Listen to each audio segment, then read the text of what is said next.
Hello dear কো-লার্নার্স, আজকের এই সেশনটি NEP 2020 ওপর ভিত্তি করে কিছু কোয়েশ্চেন আনসার্স আমি নিয়ে এসেছি। এই কোয়েশ্চেন আনসার্সগুলো শুধুমাত্র এসএসসি গ্রুপ সি পরীক্ষা নয়, সেই সঙ্গে সঙ্গে সমস্ত কম্পিটিটিভ এক্সামের ক্ষেত্রে যে কোনো ওয়েস্ট বেঙ্গলের বলুন বা ইন্ডিয়ান গভর্নমেন্টের বলুন, যে কোনো কম্পিটিটিভ এক্সামের জন্য খুব গুরুত্বপূর্ণ হতে যাচ্ছে। চলুন দেখে নেওয়া যাক। সবথেকে প্রথম প্রশ্ন, এনইপি 2020 কবে অনুমোদিত হয়? এটা আমরা সকলেই জানি, 29th of July 2020। Next, NEP 2020 কোন নীতিকে প্রতিস্থাপন করে হয়? অলরেডি আমরা আগের পর্বেই পড়েছি, এটা থার্ড টোটাল এনইপি। ভারতবর্ষে এখনও পর্যন্ত স্বাধীন ভারতে 3বার এনইপি হয়েছে। প্রথমটা ছিল 1968, সেকেন্ড ওয়ান ইজ 1986। তাহলে এটা খুব স্বাভাবিকভাবেই 1986-এর নীতিকে প্রতিস্থাপন করা হয়েছে। থার্ড ওয়ান ইজ নতুন শিক্ষা আচ্ছা, এখানে একটু বলে দিই, আগের প্রশ্নে একটু বলে দিই, 1992-তেও আমরা দেখব একটা অ্যামেন্ডমেন্ট হয়েছিল, কিন্তু মাথায় রাখতে হবে এটা সেকেন্ড নীতিটাকেই অ্যামেন্ডমেন্ট করা হয়েছিল, কোনো নতুন নীতি নিয়ে আসা হয়নি। ফলে এই 2020 যেটা হয়েছে সেটাকে আমরা থার্ড হিসেবেই কাউন্ট করব। নতুন শিক্ষা কাঠামো অর্থাৎ নতুন স্ট্রাকচারে কি নিয়ে আসা হয়েছে? আগে ছিল আমরা জানি 10+2, এখন সেটাকে 5+3+3+4 এই স্ট্রাকচারটা চালু করা হয়েছে। ফাউন্ডেশনাল স্টেজ কত বছরের? 5 বছরের। 5 বছর বলতে অঙ্গনওয়াড়িতে 3 বছর, 3 বছর বয়স থেকে 6 বছর বয়স পর্যন্ত, এবং সেই সঙ্গে 1 আর 2। ওকে, নেক্সট হচ্ছে কোন শ্রেণী পর্যন্ত মাদার টাং শিক্ষা অর্থাৎ মাতৃভাষায় শিক্ষা দেওয়া হবে? গ্রেড 5 পর্যন্ত, অর্থাৎ পঞ্চম শ্রেণী পর্যন্ত। নেক্সট আমরা দেখব ইসিসিই এর পূর্ণরূপ কী? Early childhood care and education. কোন শ্রেণী থেকে কোডিং চালু করা হয়? কোডিং চালু করা হয়েছে গ্রেড 6 থেকে। কোডিং তথা কম্পিউটার এর শিক্ষা আর কি, কম্পিউটার ভিত্তিক বিভিন্ন শিক্ষা স্টার্টিং করা হবে, একটা প্রাথমিক ধারণা গ্রেড 6 থেকে কিন্তু চালু হয়েছে। আর ভোকেশনাল এডুকেশন হচ্ছে অ্যাপ্লাইড শিক্ষা আমরা যেটাকে বলে থাকি, পুঁথিগত শিক্ষার বাইরে হাতে কলমে কিছু শিক্ষা, যেটা বিভিন্ন তথ্য প্রযুক্তি কেন্দ্রে, ধরুন কোনো ওই কী বলে এসি সার্ভিসিং বা ফ্রি সার্ভিসিং, এই ধরনের কোনো শিক্ষা আমরা ভোকেশনাল দেখেছিলাম আগে যে 10-এর পরে থাকে। এখন কিন্তু বেসিক থেকে গ্রুপ 6 থেকেই শুরু করা হচ্ছে, গ্রেড 6 থেকেই শুরু করা হচ্ছে। তো বিভিন্ন, এটা হচ্ছে নো ব্যাগ ডে, আমরা জানি 10 দিন, বছরে 10 দিন নো ব্যাগ ডে থাকছে। সেক্ষেত্রে কি করা হয়? সেক্ষেত্রে স্টুডেন্টদেরকে বিভিন্ন কর্মশালায় নিয়ে গিয়ে হাতে কলমে তাদের কাজগুলো দেখানো হয় এবং শেখানোর চেষ্টা বা একটা প্রাথমিক ধারণা দেওয়া হয় ভোকেশনাল শিক্ষায়। নেক্সট আমরা দেখব ইউজি প্রোগ্রাম মানে আন্ডার গ্র্যাজুয়েট আফটার 12।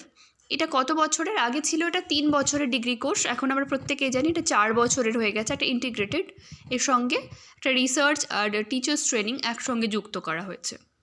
আচ্ছা, এমফিলের বর্তমান স্টেটাস কি? এমফিল আগে যেটা ছিল, মাস্টার্সের পরে অনেকে এমফিল করতো, তারপরে পিএইচডি করতো, আমরা অনেকেরই ডিগ্রিতে আগে দেখে থাকবো, কিন্তু বর্তমানে এমফিল ডিগ্রিটি বাতিল করা হয়েছে। ওকে, নেক্সট দেখে নেব অ্যাকাডেমিক ব্যাঙ্ক অফ ক্রেডিটস অর্থাৎ এবিসি কি? আমরা আগেই পড়েছি, অ্যাকাডেমিক ব্যাঙ্ক অফ ক্রেডিটস। এটা কি? ক্রেডিট সংরক্ষণের জন্য ডিজিটাল ব্যাঙ্ক।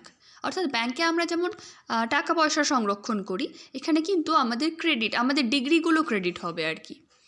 আমাদের বিভিন্ন পুঁথিগত শিক্ষা, ধরুন মাধ্যমিকের রেজাল্ট, মার্কশিট থাকলো, হ্যাঁ, এইচএসের মার্কশিট থাকলো, ডিগ্রি কোর্সের বা কোনো কম্পিউটারের কোনো কোর্স করেছেন আপনি, ডিপ্লোমা করেছেন ওর সামথিং, যে কোনো এই ধরনের কোর্সগুলো আপনার এখানে ক্রেডিট হতে থাকবে, একটা ব্যাংকের মতো জায়গা। লকার, ডিজি লকার আমরা যেটাকে বলি সেরকম। মাল্টিপল এন্ট্রি এক্সিট কোন স্তরে রয়েছে? মাল্টিপল এন্ট্রি এক্সিট ইউজি স্তরে রয়েছে, ডিগ্রি কোর্সে রয়েছে, অর্থাৎ 4 বছরের মধ্যে যে কোনো 1 বছর কমপ্লিট হওয়ার পর আমরা কুইট করতে পারি। আবার যদি আমরা রিজিউম করতে চাই, আবার যদি আমরা শুরু করতে চাই পড়াশোনা, তাহলে কিন্তু সেখান থেকেই শুরু করা যায়। অর্থাৎ ফার্স্ট ইয়ার পড়ার পরে আমরা জানি একটা সার্টিফিকেট দেওয়া হবে, আগে যেমন ফার্স্ট ইয়ার পড়ার পরে যদি কেউ ড্রপ আউট হয়ে যেত তাহলে তাকে আবার প্রথম থেকে পড়তে হতো, ফার্স্ট ইয়ার থেকেই ভর্তি হতে হতো। এক্ষেত্রে কিন্তু সেটি হচ্ছে না। এক্ষেত্রে আবার সেকেন্ড ইয়ারে এসে ভর্তি হতে পারে, কারণ তার সার্টিফিকেটটা অলরেডি এবিসিতে জমা হয়ে গেল আর কি। সেই সার্টিফিকেটটা শো করলে সে আবার সেকেন্ড ইয়ার থেকে পড়তে পারবে। এই জন্য এটাকে বলা হচ্ছে মাল্টিপল এন্ট্রি এক্সিট। ওকে, নেক্সট আমরা দেখব জিইআর। জিইআর-এর লক্ষ্যমাত্রা কত? জিইআর-এর লক্ষ্যমাত্রা কত? 2035 সালের মধ্যে 50%। এটা কোন ক্ষেত্রে? এটা উচ্চশিক্ষার ক্ষেত্রে করা হয়েছে। জিইআর জিনিসটি কি?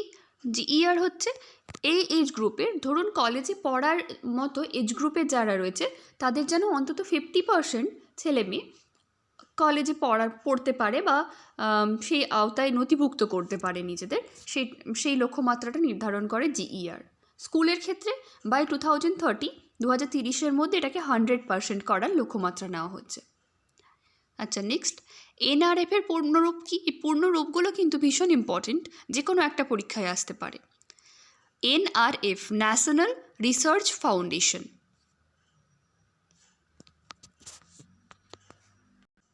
ওকে, নেক্সট আমরা দেখব স্পেশাল এডুকেশন জোনস কি। স্পেশাল এডুকেশন জোনস হচ্ছে বিশেষ সুবিধাপ্রাপ্ত। এটা আমরা যদি বাংলা তর্জমা করি তাহলেই দাঁড়ায় বিশেষ সুবিধা প্রাপ্ত শিক্ষা অঞ্চল। অর্থাৎ যে সমস্ত অঞ্চলগুলো একটু ব্যাকওয়ার্ড, একটু এখনও মূল স্রোতে আসতে পারেনি, একটুখানি পিছিয়ে আছে সামাজিকভাবে বা শিক্ষা দীক্ষার দিক থেকে, তাদের তুলে আনার জন্য একটু বিশেষ সুবিধা দেওয়া হয়েছে। কখনো আমরা দেখব শিক্ষা ক্ষেত্রে সংরক্ষণ করে, কখনো দেখব টিচার স্টুডেন্ট রেশিও একটুখানি কমিয়ে।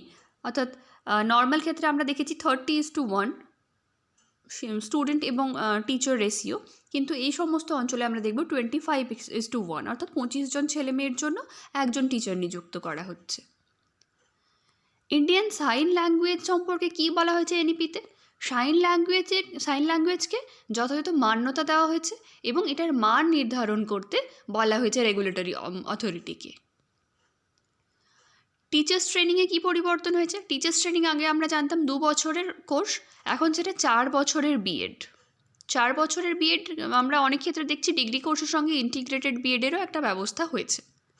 অর্থাৎ ডিগ্রি কোর্স পড়ার সঙ্গে সঙ্গে সেই প্রত্যেক ডিগ্রি কোর্সের প্রত্যেক বছরে একটু একটু করে বিএডেরও পঠন পাঠন করা হবে, আলাদা করে বিএড করতে হবে না। National professional standards for teacher, এটা কি? এটা হচ্ছে শিক্ষকদের পেশাগত মানদণ্ড। তাদেরকে বছরে অন্তত একবার তাদের টিচারদের যাতে যথাযথ ট্রেনিংয়ের ব্যবস্থা করা যায় সেই বিষয়টা সুনিশ্চিত করা, এবং টিচাররা যাতে ডিজিটালি যথাযথ পড়াতে পারছেন কি না সেই বিষয়টাকে এনশিওর করার জন্যই এই ব্যবস্থা করা হয়েছে। নেক্সট আমরা দেখব স্কুল কমপ্লেক্স। স্কুল কমপ্লেক্স কি? স্কুল কমপ্লেক্স অর্থাৎ একাধিক স্কুলের সমন্বিত ব্যবস্থা। বোর্ড এক্সাম সম্পর্কে কি বলা হয়েছে?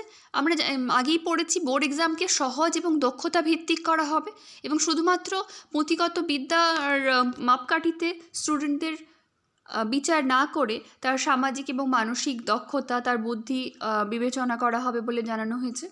হলিস্টিক রিপোর্ট কার্ড কি? এটা হচ্ছে সামগ্রিক মূল্যায়ন পদ্ধতি। নতুন করে একটা মূল্যায়ন পদ্ধতি তৈরি করা হয়েছে এবং সেই যেটা বললাম আর কি, মানসিক বিকাশ কতটা হয়েছে সেটাও যাতে দেখা হয় সেই বিষয়টা এনশিওর করা হবে। এক্সপেরিয়েন্টাল লার্নিং, এক্সপিরিয়েন্স থেকে এক্সপেরিয়েন্টাল লার্নিং, এটা হচ্ছে অভিজ্ঞতা ভিত্তিক শিক্ষা। অর্থাৎ শুধুমাত্র খাতায় কলমে না পড়ে হাতে কলমে যাতে শিক্ষা দেওয়া হয় সেই বিশেষ ব্যবস্থাকে গ্রহণ করা হবে। আচ্ছা, ব্যাগলেস ডে আমরা জানি নির্দিষ্ট দিনে ব্যাগ ছাড়া শিক্ষা, অর্থাৎ আমরা যেটা বলেছিলাম কোয়েশ্চেন এখান থেকে আসবে, নো ব্যাগ ডে কতদিন? বছরে 10 দিন নো ব্যাগ ডে, ব্যাগবিহীন শিক্ষা।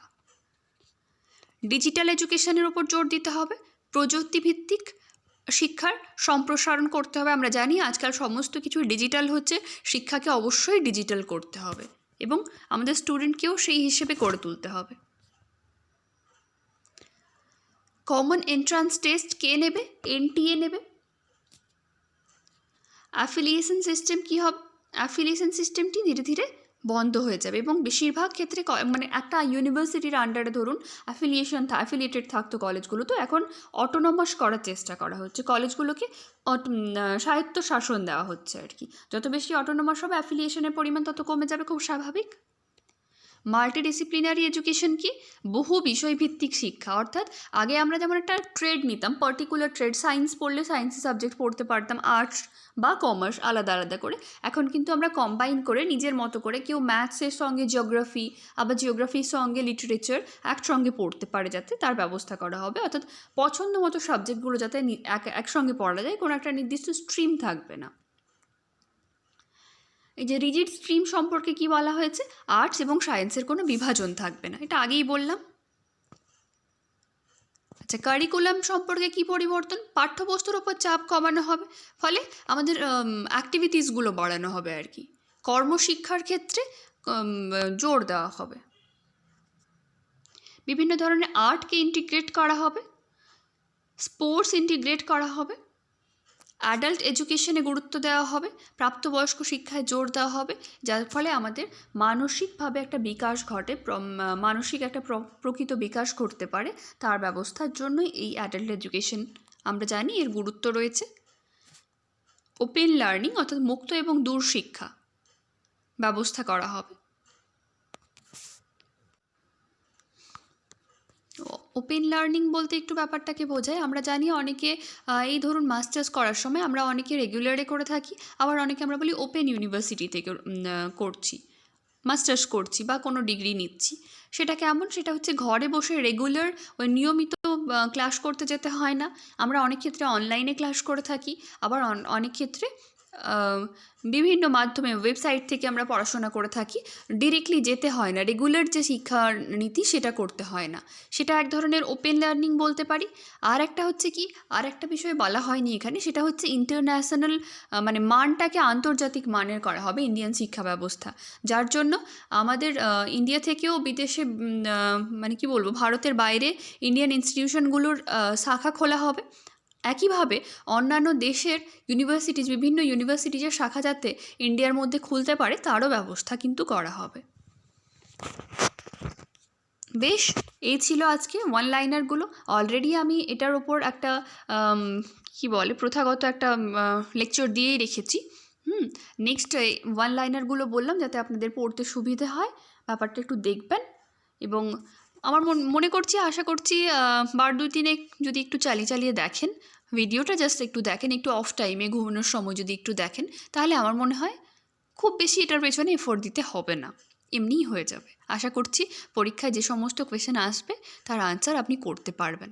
এবং হ্যাঁ, আগের ভিডিওতে বেশ কিছু আমি কি বলে ফুল ফর্ম দিয়ে রেখেছি, সেই ফুল ফর্মগুলো কিন্তু কাইন্ডলি একটু দেখে নেবেন, অবশ্যই দেখে নেবেন, সেগুলো কিন্তু আপনার পরীক্ষার জন্য গুরুত্বপূর্ণ হতে চলেছে। বেশ, এনইপি থেকে এই ছিল টোটাল। এটা যদি পড়েন আশা করছি এর বাইরে আর কিছু আসবে না। থ্যাংক ইউ ভিডিও দেখার জন্য। এভাবে সাথে থাকবেন এবং ভিডিওগুলোকে লাইক করবেন।